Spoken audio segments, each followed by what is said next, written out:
नमस्कार। दोपहर समाचार में आपका स्वागत है।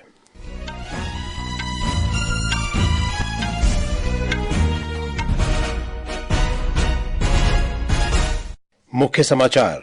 संसद के दोनों सदन लगातार 5वें दिन विभिन्न मुद्दों पर विपक्ष के हंगामे के कारण बिना किसी विशेष कामकाज के स्थगित। नौसेना प्रमुख एडमिरल दिनेश त्रिपाठी ने नौसेना में अगले 10 वर्षों में 96 जहाजों और पनडुब्बियों को शामिल करने की घोषणा की। चालू वित्त वर्ष में नवंबर तक देश के कुल कोयला उत्पादन में पिछले वर्ष की इसी अवधि की तुलना में 35% की वृद्धि दर्ज की गई। फिलिस्तीनी शरणार्थियों के लिए संयुक्त राष्ट्र राहत एजेंसी ने सशस्त्र लूट के बाद केरेम शालोम क्रॉसिंग के माध्यम से गजा में सहायता अभियान स्थगित किया। मरुस्थलीकरण से निपटने के लिए संयुक्त राष्ट्र सम्मेलन सऊदी अरब की राजधानी रियाद में शुरू।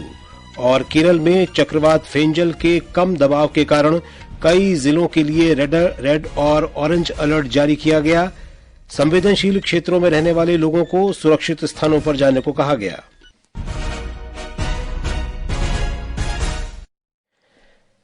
दोपहर समाचार के साथ मैं विशाल शर्मा। संसद के दोनों सदनों में आज लगातार 5वें दिन विभिन्न मुद्दों पर विपक्ष के हंगामे के कारण रुकावट आई। दोनों सदनों की कार्यवाही बिना किसी विशेष कामकाज के कल तक के लिए स्थगित कर दी गई। विपक्ष ने एक प्रमुख व्यापारिक समूह के खिलाफ कथित रिश्वतखोरी के आरोपों और उत्तर प्रदेश के संभल में हिंसा सहित विभिन्न मुद्दों को लेकर हंगामा किया। इस कारण कार्यवाही पहले दोपहर 12 बजे तक और फिर दिन भर के लिए स्थगित कर दी गई। लोकसभा की कार्यवाही सवेरे शुरू होते ही विपक्षी सांसद एक व्यापारिक समूह के खिलाफ कथित रिश्वतखोरी के आरोपों, संभल में हिंसा और मणिपुर की स्थिति सहित विभिन्न मुद्दों पर चर्चा की मांग को लेकर खड़े हो गए। अध्यक्ष ओम बिरला ने प्रश्नकाल शुरू करने की कोशिश की, लेकिन विपक्ष की नारेबाजी जारी रही। कांग्रेस, वाम दलों और डीएमके के कई विपक्षी सदस्य सदन के बीचों बीच आकर नारे लगाने लगे। इसके बाद अध्यक्ष ने कार्यवाही 12 बजे तक स्थगित कर दी। जब कार्यवाही दोबारा शुरू हुई तब भी विपक्ष का हंगामा जारी रहा। शोर शराबे के बीच जहाजरानी मंत्री सर्बानंद सोनोवाल ने तटीय जहाजरानी विधेयक 2024 पेश किया। पीठासीन अधिकारी ने विभिन्न मुद्दों पर विपक्ष के स्थगन नोटिस को नामंजूर कर दिया और हंगामा कर रहे सदस्यों से अपील की कि वे सदन की कार्यवाही सुचारू रूप से चलने दें, लेकिन विपक्ष पर इसका कोई असर नहीं हुआ। अध्यक्ष ओम बिरला ने प्रश्नकाल चलाने की कोशिश की, लेकिन विपक्ष का हंगामा जारी रहा। हंगामा जारी रहने के कारण कार्यवाही कल तक के लिए स्थगित कर दी गई। उधर राज्यसभा में भी विपक्ष ने इन्हीं मुद्दों को लेकर हंगामा किया। कांग्रेस, समाजवादी पार्टी, आम आदमी पार्टी और डीएमके के सदस्यों के हंगामे के बीच सभापति जगदीप धनखड़ ने प्रश्नकाल चलाने की कोशिश की, लेकिन ये संभव नहीं हो पाया। इसलिए सदन की कार्यवाही दिन भर के लिए स्थगित करनी पड़ी। इससे पहले सवेरे जब कार्यवाही शुरू हुई तो सभापति ने विपक्षी सांसदों द्वारा दिए गए स्थगन नोटिस को खारिज कर दिया। सभापति ने सदस्यों से सदन की कार्यवाही चलने देने का आग्रह किया, लेकिन शोर शराबा जारी रहा, जिसके बाद सदन की कार्यवाही 12 बजे तक के लिए स्थगित कर दी गई। जब कार्यवाही दोबारा शुरू हुई तब विपक्ष का हंगामा जारी रहा। हंगामे के कारण कार्यवाही दिन भर के लिए स्थगित करनी पड़ी। समाचार कक्ष से कनकलता। केंद्रीय मंत्री गिरिराज सिंह ने संसद के कामकाज में रुकावट डालने के लिए विपक्ष पर जमकर निशाना साधा। संसद के बाहर संवाददाताओं से बातचीत में उन्होंने कांग्रेस और अन्य विपक्षी दलों पर लोकतंत्र में विश्वास न रखने का आरोप लगाया। श्री गिरिराज सिंह ने कहा कि संसद की कार्यवाही में इस प्रकार व्यवधान डालना जनता के पैसे की बर्बादी है। ये विपक्ष को लोकतंत्र में भरोसा नहीं है, कांग्रेस पार्टी सहित। अगर लोकतंत्र में भरोसा होता तो जनता की गाढ़ी कमाई को एडजॉर्न करा करके ये जनता के हक की मारी है। संसद में अगर जनता के लिए चर्चा नहीं होगी तो ये शोर मचाने के लिए होगा। ये दुखद घटना है। उधर कांग्रेस की राज्यसभा सदस्य रेणुका चौधरी ने कहा कि संसद तब तक नहीं चल पाएगी जब तक सदस्यों को सवाल पूछने नहीं दिया जाएगा। ये हाउस नहीं चल पाएगा जब तक आप बात नहीं करने देते। विपक्ष में जो बैठते हैं ये हमारी धर्म बनती है कि हम आके यहाँ उनकी आवाज यहाँ सुनाए। कोई शक है, कोई सवाल है, मगर जब ये है तो पूछने का हक तो रहनी चाहिए। तो आप उसको चलने नहीं देंगे, आप बोलने नहीं देंगे तो हम चुप रहे। डेमोक्रेसी की आवाज यहाँ सुनाने आए हैं। नौसेना प्रमुख एडमिरल दिनेश कुमार त्रिपाठी ने कहा है कि आगामी 10 वर्षों में भारतीय नौसेना में 96 जहाज और पनडुब्बियां शामिल की जाएंगी। उन्होंने कहा कि अगले वर्ष तक हर महीने एक जहाज शामिल किया जाएगा। एडमिरल दिनेश त्रिपाठी ने आज नई दिल्ली में बताया कि 62 जहाज और एक पनडुब्बी निर्माणाधीन हैं। उन्होंने बताया कि इस महीने की 4 तारीख को ओडिशा के पुरी में नौसेना दिवस मनाया जाएगा। राष्ट्रपति द्रौपदी मुर्मू इस कार्यक्रम में मुख्य अतिथि होंगी। पाकिस्तानी नौसेना की बढ़ती समुद्री क्षमताओं पर नौसेना प्रमुख ने कहा कि वो चीन के सहयोग से कई युद्धपोत और पनडुब्बियां बना रही है। उन्होंने कहा कि भारत पड़ोसियों द्वारा उत्पन्न सभी खतरों से निपटने के लिए पूरी तरह तैयार है। बहुत सारे उनके जहाज और सबमरीन ये तो चाइना में बन रहे हैं, ये चाइना के हेल्प से बन रहे हैं। इससे तो पता चलता है कि चाइना इंटरेस्टेड है कि पाकिस्तान नेवी को और स्ट्रांग बनाया जाए। We are fully aware of what is happening, what state, what is the level of their deployment, what is their concept of operations, and therefore we are tweaking as as well to negate any infringement in our area of operations, and we are fully ready to tackle all threats from our neighbours. प्रधानमंत्री नरेंद्र मोदी आज संसद भवन के बाल योगी प्रेक्षागृह में Hindi film the Sabarmati report देखेंगे। ये फिल्म फरवरी 2002 में गुजरात में हुए गोधरा रेल अग्निकांड पर आधारित है। पिछले महीने सोशल मीडिया पोस्ट में श्री मोदी ने कहा था कि ये अच्छी बात है कि सच्चाई सामने आ रही है और वो भी ऐसे तरीके से जिसे आम लोग देख सकें। ये समाचार हमारी वेबसाइट www.newsonair.gov.in और हमारे न्यूज ऑन एआईआर ऐप पर भी उपलब्ध हैं। दोपहर समाचार में आपका फिर स्वागत है।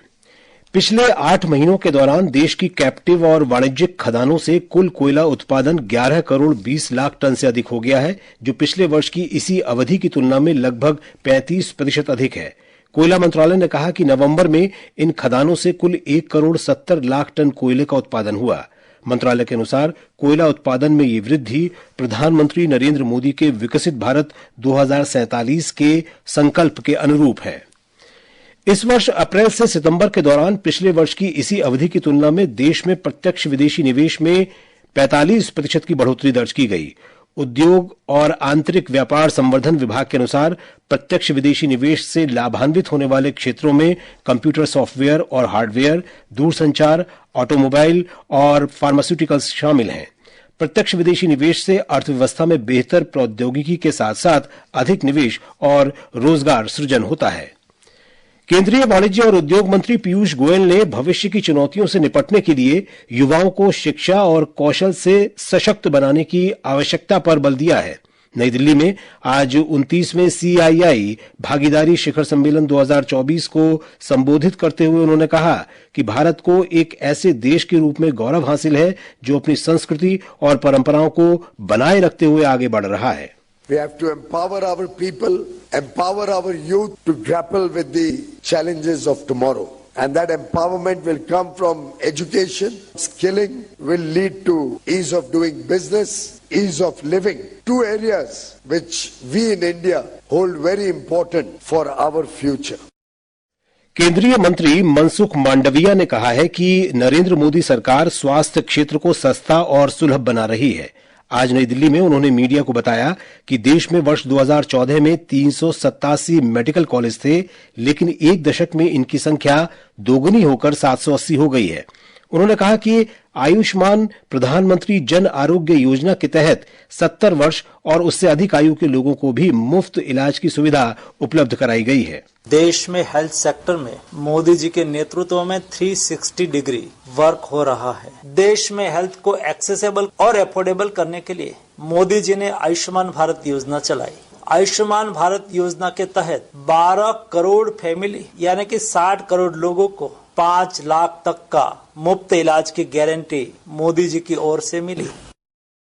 पश्चिम बंगाल के राज्यपाल CV आनंद बोस ने आज राज्य विधानसभा के 6 नवनिर्वाचित सदस्यों को पद और गोपनीयता की शपथ दिलाई। इस अवसर पर मुख्यमंत्री ममता बनर्जी भी विधानसभा में उपस्थित थीं। राज्य में हाल ही में हुए उपचुनाव में ये विधायक निर्वाचित हुए थे। ये सभी विधायक तृणमूल कांग्रेस के हैं। राष्ट्रपति द्रौपदी मुर्मू कल अंतर्राष्ट्रीय दिव्यांगजन दिवस पर राष्ट्रीय दिव्यांगजन सशक्तिकरण पुरस्कार प्रदान करेंगी। कुल 22 व्यक्तियों और 11 संस्थानों को राष्ट्रीय पुरस्कार से सम्मानित किया जाएगा। उपराष्ट्रपति जगदीप धनखड़ कल मुंबई के एक दिन के दौरे पर रहेंगे। इस दौरान श्री धनखड़ केंद्रीय कपास प्रौद्योगिकी अनुसंधान संस्थान के शताब्दी स्थापना दिवस और महाराष्ट्र में शताब्दी स्तंभ के उद्घाटन समारोह में मुख्य अतिथि होंगे। भारतीय सूचना सेवा के अधिकारी वीरेंद्र सिंह का निधन हो गया है। उन्होंने आज सवेरे नई दिल्ली के एक निजी अस्पताल में अंतिम सांस ली। वे 55 वर्ष के थे। वीरेंद्र सिंह आकाशवाणी के समाचार सेवा प्रभाग में कार्यरत थे। उन्होंने रक्षा मंत्रालय और सूचना तथा प्रसारण मंत्रालय की विभिन्न मीडिया इकाइयों में काम किया। ये समाचार आकाशवाणी से प्रसारित किए जा रहे हैं। ताजा समाचार जानने के लिए आप हमारे social media handle x@AIR News Hindi को फॉलो कर सकते हैं। फिलिस्तीनी शरणार्थियों के लिए संयुक्त राष्ट्र राहत कार्य एजेंसी ने घेराबंदी वाले क्षेत्र में मानवीय सहायता को बाधित करने वाली लूट के बाद केरेम शालोम क्रॉसिंग के माध्यम से गाजा में अपने सहायता अभियान को स्थगित कर दिया है। पिछले महीने की 16 तारीख को सशस्त्र गिरोहों द्वारा सहायता ट्रकों के पूरे काफिले को जब्त करने के बाद ये निर्णय लिया गया है। मरुस्थलीकरण से निपटने के लिए दुनिया का सबसे बड़ा संयुक्त राष्ट्र सम्मेलन रियाद में शुरू हो गया है। इसमें वैश्विक नेता, नीति निर्माता और पर्यावरण विशेषज्ञ हिस्सा ले रहे हैं। 2 से 13 दिसंबर तक चलने वाले इस महत्वपूर्ण सम्मेलन का उद्देश्य दुनिया भर में भूमि की गुणवत्ता में सुधार और सूखे से उबरने के काम में तेजी लाना है। सम्मेलन के दौरान आज रियाद ग्लोबल ड्रॉट रेजिलिएशन इनिशिएटिव की शुरुआत होगी। केंद्रीय पर्यावरण, वन और जलवायु परिवर्तन मंत्री भूपेंद्र यादव ने आज रियाद में भारतीय दूतावास में एक पेड़ मां के नाम पहल के तहत पौधारोपण किया। उन्होंने कहा कि यह अभियान पर्यावरण संरक्षण की दिशा में एक महत्वपूर्ण पहल है। आज एक पेड़ मां के नाम अभियान में रियाद एम्बेसी में सभी लोगों ने मिलकर के इस अभियान में भाग लिया है। दुनिया में इस समय जो पर्यावरणीय संकट है, धरती का जो तापमान बढ़ रहा है, बायोडायवर्सिटी का जो लॉस है और सबसे ज्यादा जो जमीन की उर्वर क्षमता खत्म हो रही है, उसमें इंसान और सभी प्रजातियों को बढ़ाने के लिए हमें धरती को हरा भरा रखना आवश्यक है। एक पेड़ मां के नाम अभियान उसमें एक unique climate action oriented program है और मैं चाहता हूँ कि ये संदेश पूरी विश्व में एक जन आंदोलन का स्थान ले। मालदीव में काम करने वाले भारतीय प्रवासियों को वहां डॉलर की उपलब्धता में लगातार कमी के कारण स्वदेश पैसा भेजने में कठिनाई हो रही है। मालदीव मौद्रिक प्राधिकरण ने मालदीव की मुद्रा रुफिया में वेतन पाने वालों के लिए डॉलर की उपलब्धता सीमित कर दी है। डॉक्टरों और शिक्षकों सहित भारतीय पेशेवर इस फैसले से सबसे अधिक प्रभावित हुए हैं, क्योंकि भारत में उनके परिजन उनके द्वारा भेजे गए पैसों पर आश्रित होते हैं। भारतीय उच्चायोग ने मालदीव सरकार से डॉलर की उपलब्धता पर लगाए गए प्रतिबंधों में ढील देने और वित्तीय लेन देन को आसान बनाने का आग्रह किया है। विदेश मंत्री एस जयशंकर ने पिछले दिनों लोकसभा में बताया था कि मंत्रालय मालदीव में भारतीयों के लिए पैसा भेजने की प्रक्रिया आसान करने के लिए मालदीव के साथ बातचीत कर रहा है। केरल में मौसम विभाग ने तेज वर्षा और भूस्खलन के कारण 5 जिलों मलप्पुरम, कोयिकोड, वायनाड, कन्नूर और कासरगोड में रेड अलर्ट जारी किया है। 4 अन्य जिलों में ऑरेंज अलर्ट जारी किया गया है। राज्य के पर्वतीय क्षेत्र हाई अलर्ट पर हैं, क्योंकि इन क्षेत्रों में भूस्खलन और बाढ़ की आशंका है। लोगों को जल निकायों और तटीय क्षेत्रों से बचने की भी सलाह दी गई है। मछली पकड़ने और समुद्र तट की सैर जैसी गतिविधियों पर अस्थायी रूप से प्रतिबंध लगा दिया गया है। मुख्यमंत्री पिनराई विजयन ने भूस्खलन संभावित और निचले इलाकों के लोगों से सुरक्षित स्थानों पर जाने की अपील की है। सभी जिलों और तालुका में नियंत्रण कक्ष कार्यरत हैं।